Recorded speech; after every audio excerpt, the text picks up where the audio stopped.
Okay, boys and girls, for our next project, we are going to focus on getting some inspiration from a storybook called Where the Wild Things Are. Maybe some of you have read it before.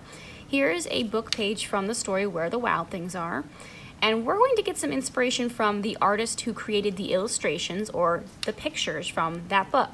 So we will read this book a little bit later, but for now, we're going to look at a couple things in the illustrations that are going to inspire us for our next project.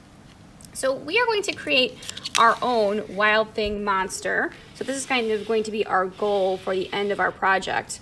But we need to know a few art words that we have not learned yet, and those are texture and complementary colors.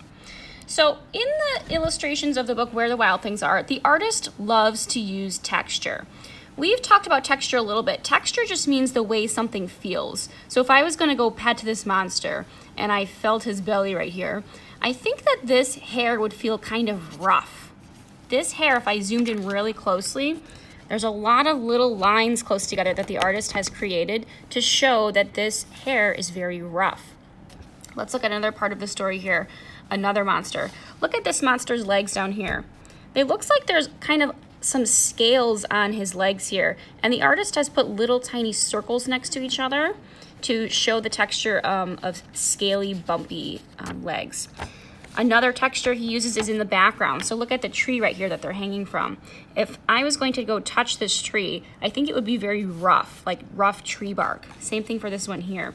So the artist is putting little tiny lines and shapes next to each other to show all of these amazing textures in his illustrations. He does this for every single book page, and it really makes his drawings very interesting and detailed. So we are going to practice texture today. We're also going to practice something called complementary colors. Now, complementary colors are something that we're going to use in our monster, and complementary colors are colors that look good next to each other. So in the rainbow, there are 6 colors, 6 main colors: red, orange, yellow, blue, green, purple. Each color has a pair that it looks really good next to. That's why we call them complementary colors. They kind of complement each other and look good next to each other. So the 6 complementary colors here would be red and green. Red and green always look really great next to each other. If I put red and green next to each other, they really stand out and pop out against each other.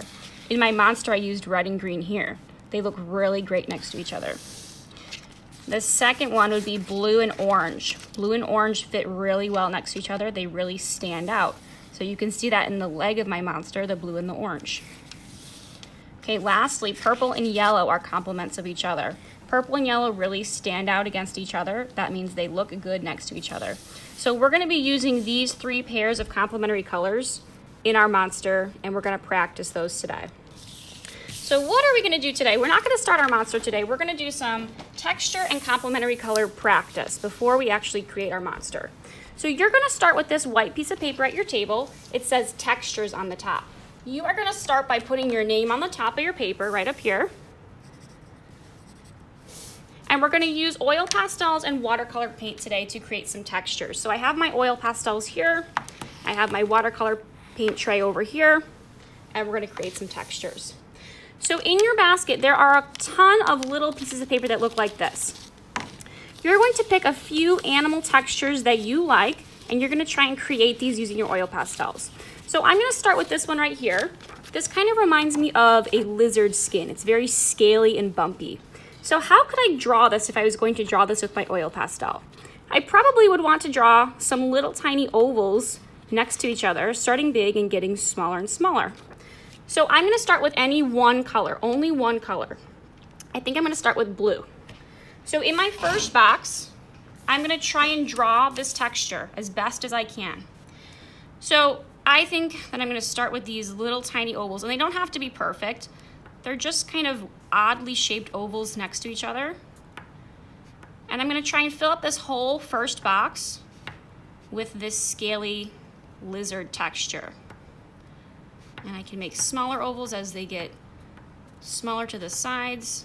And I'm going to keep doing this until I fill the whole box. Now I really want to make sure that my ovals are close to each other and they are really packed into this space. If I just drew 3 ovals like this in my box, that's not a texture. Your lines and shapes have to be very close together, just like the illustrations we saw in the book, to make sure they look like I could feel this, like a real texture. Lots of lines and shapes packed together. Okay, if I filled my whole box pretty well here, then I can stop. Now, think about those complementary colors we just talked about. What's the complement of blue? It is orange. So now I'm gonna take my orange watercolor paint and I'm gonna paint right over the blue. So I'm gonna take my brush here, dip in my water, and then dip in my blue to make it work. I'm sorry, dip in my orange. Dip in my orange. And now I'm gonna take this orange and paint right over the blue. So watch what happens. Because we used a really oily oil pastel, this orange can go right on top of the blue and they kind of separate. This is called wax resist. They separate from each other into their own spaces. So notice how good this blue is looking next to this orange. They really stand out against each other. That's why they complement each other. They look really good next to each other. If I was to put purple on top of this blue, they wouldn't really stand out against each other. Okay, I've got it, my first texture and my two complementary colors. Okay, next box, choose a new texture and a new set of complementary colors. So I'm gonna go back to my basket and choose a new texture. I think I wanna do this hairy texture. Lots of the monsters in the story have lots of thick hair on them, so I'm gonna use this hairy texture. Choose a new set of colors. So I think I'm going to do red and green because they're complementary colors. So I'll start with green. Okay, I'm gonna take my oil pastel and how could I make this texture? I think I need to make lots of little tiny lines next to each other to make this hairy texture.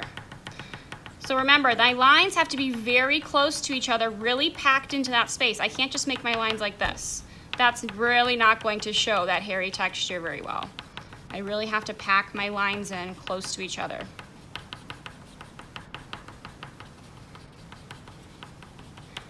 Okay, I'm trying to fill up as much of that white space as possible, but I'm not coloring it in. I'm just making lines and shapes. No coloring big spaces. Okay, that looks pretty good. I think it matches pretty well. I'm gonna stop. Now it's time to get my watercolor paint and paint the complementary color of green. So if you remember, the complementary color of green is red. They look really good next to each other. So dip in my water, dip in my red, and then I'm gonna go right over that green. Now as I paint this, I'm painting right over the green.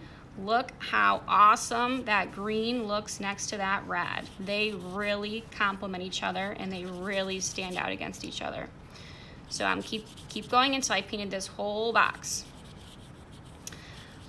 Okay, for the rest of my boxes, I'm gonna choose new textures and new complementary colors. I cannot repeat a same texture, but I can repeat complementary colors, that's fine. If I have all my boxes filled and I have time left, I'm gonna flip it over to the back and just choose some new textures and new complementary colors and keep experimenting. So that's our whole goal today, just keep experimenting with textures and complementary colors.